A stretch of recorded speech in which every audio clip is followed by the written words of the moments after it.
Do you think that 2027 elections might be different from 2023 elections, or you think the politicians will hijack it again?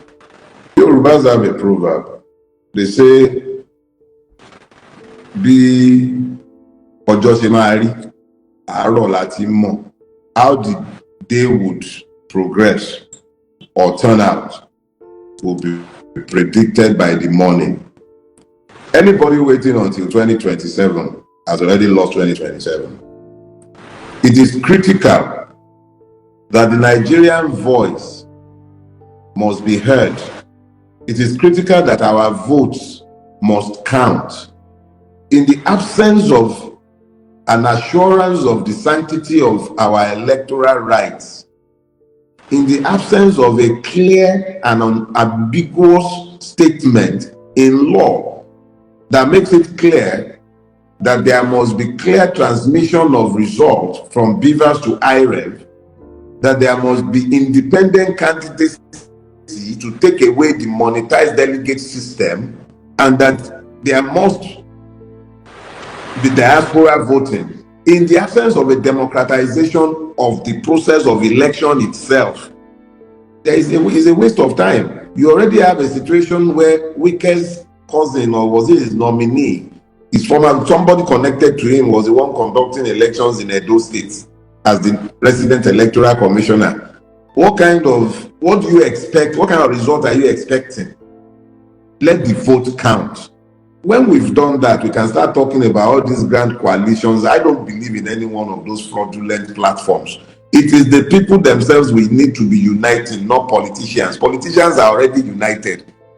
Any merger, any coalition, any conversation, any political submission, arithmetics and mathematics that does not start from qualitative input into the current electoral system and ensuring that we have a reform that is truly democratic and makes INEC truly independent and accountable to a system that will make elections in this country better than it was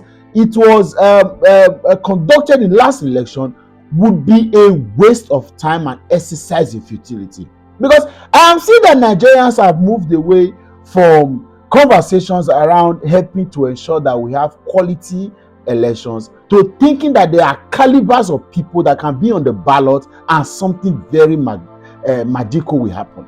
And I've said it with all due respect to my Christian faith, and this is said in the height of humility, with respect to the faith I belong to. I'm not blaspheming. If Jesus the Christ was on the ballot in 23 general elections, Tinubu would have still rigged the election. It was that bad because all the machineries, all the systems, everything that were in place in that last election were geared towards helping Tinubu rig the election. And look at it.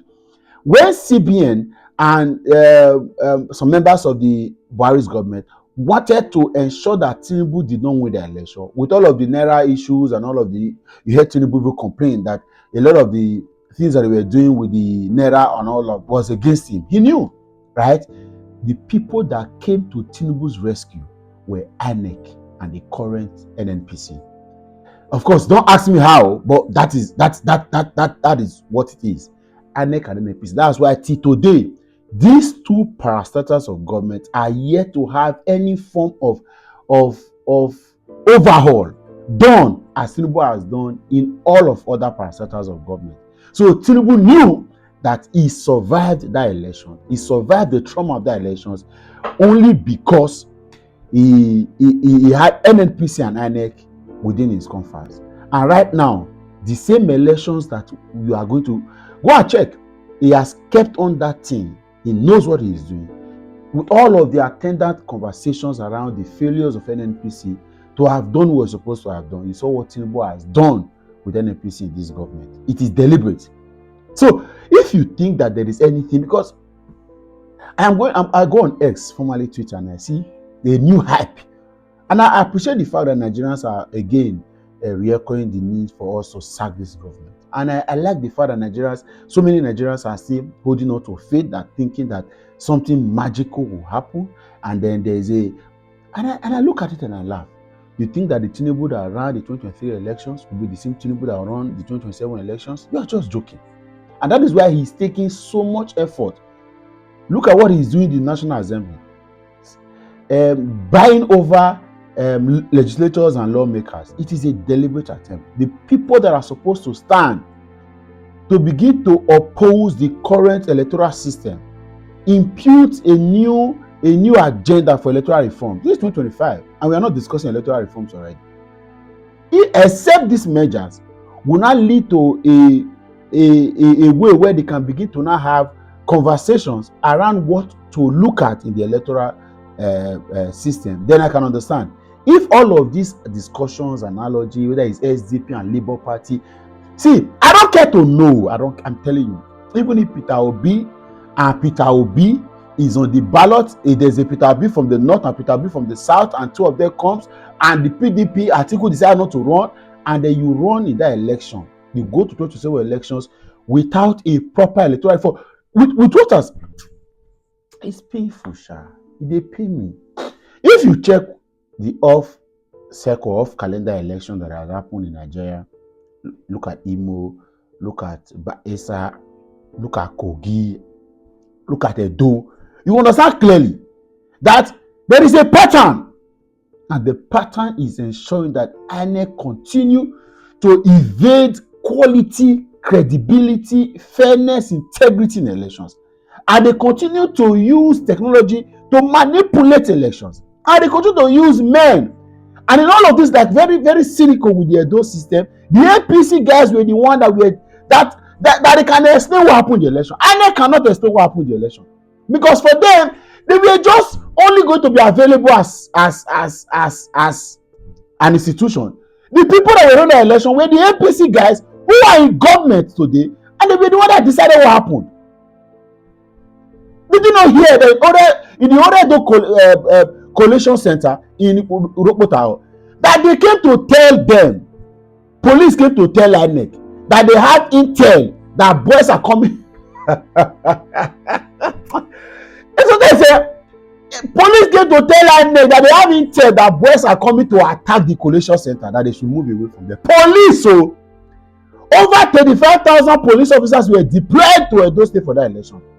And over 70% of that were situated in Benin. Urobota Hall, 2 minutes away, it was 2 minutes, 10 seconds away from the Oba Palace, the heart of Benin.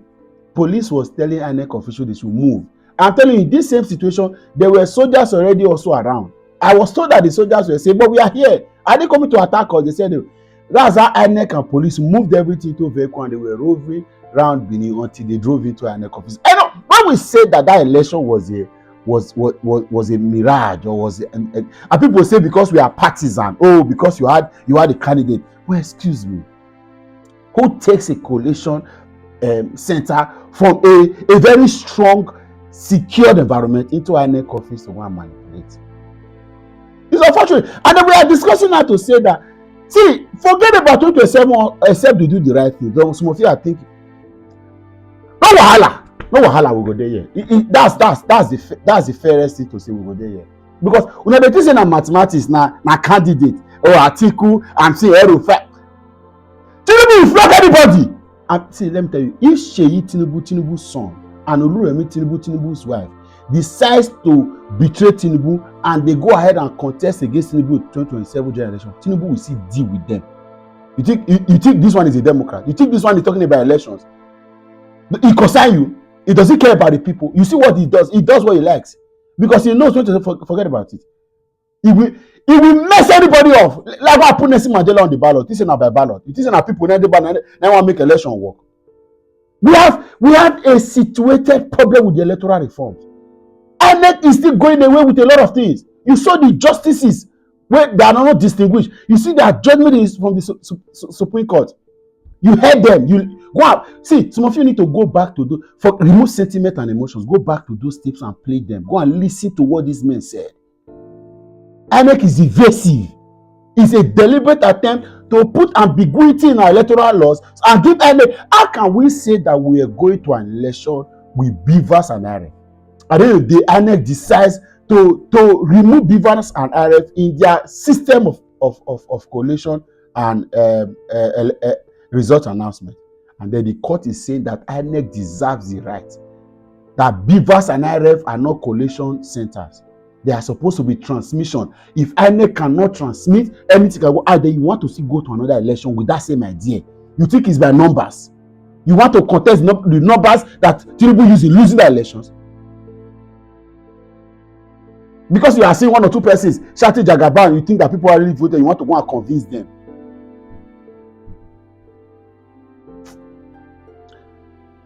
Make una dey play for Nigeria. Let's say una dey deceive una say una dey play.